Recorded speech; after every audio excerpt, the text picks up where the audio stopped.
मंगल के हाथ नील के खिलाफ सबूत लग गया, लेकिन कहानी यहीं खत्म नहीं होती।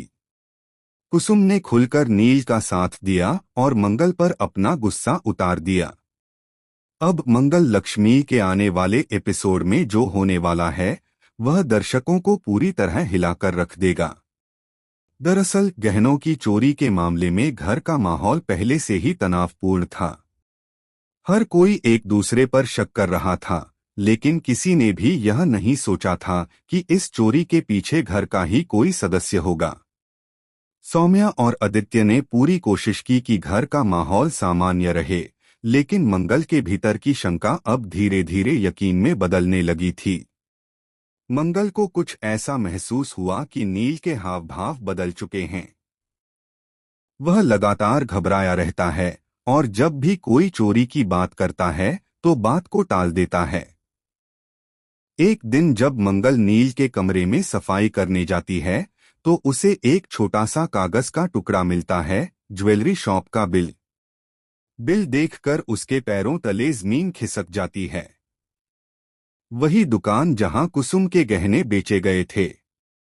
मंगल तुरंत कुसुम के पास जाती है और सवाल करती है, लेकिन कुसुम शांत रहकर झूठ बोलती है, मैंने वो गहने बैंक में रखवाए थे, नील को मत घसीटो। मगर मंगल के चेहरे पर अब सन्नाटा नहीं बल्कि गुस्से की आग थी।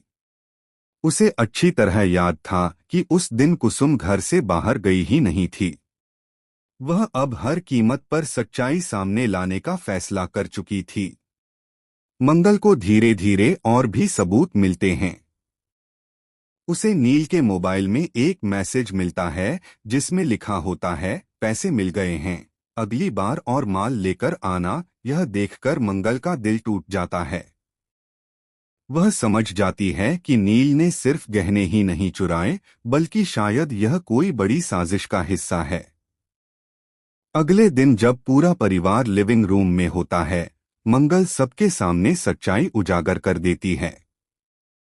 वह सबूत दिखाते हुए कहती है, ये रहा वो बिल, ये रहा वो मैसेज और ये है असली चोर नील। पूरा परिवार हैरान रह जाता है। नील चुपचाप सिर झुका लेता है, लेकिन तभी कुसुम अचानक उठती है और जोर से चिल्लाती है, बस।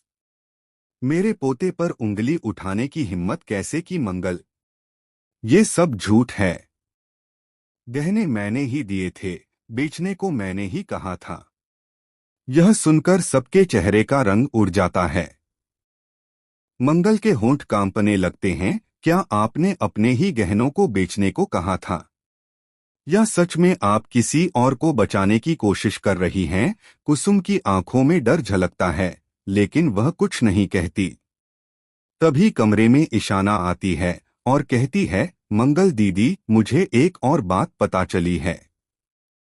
ये गहने जिस अकाउंट में बिके उसके पैसे नील के नहीं बल्कि किसी और के अकाउंट में ट्रांसफर हुए हैं, और वह अकाउंट कुसुम जी के नाम पर है। पूरा घर सन्न रह जाता है। अब मामला पलट चुका था। मंगल ने जितना सोचा था, सच्चाई उससे कहीं ज्यादा खतरनाक थी। असल में नील तो कुसुम के कहने पर सब कुछ कर रहा था, और कुसुम इस चोरी के पीछे की मास्टरमाइंड निकली। कुसुम के चेहरे से नकाब उतर चुका था, लेकिन अब वह भी पीछे हटने वाली नहीं थी। वह कहती है, हाँ, मैंने ये किया क्योंकि मुझे डर था कि मेरी सारी मेहनत, मेरी इज्जत इस घर में मिट्टी में मिल जाएगी। ये गहने मेरे नहीं थे, मेरी पहचान थे। मंगल हैरान थी, उसने कभी नहीं सोचा था कि कुसुम जैसी मजबूत महिला अपने ही घर की लाज बचाने के लिए इतनी बड़ी चाल चलेगी। लेकिन अब सच सबके सामने था। दोस्तों, अब सवाल ये है, क्या नील और कुसुम को उनके किए की सजा मिलेगी, या मंगल एक बार फिर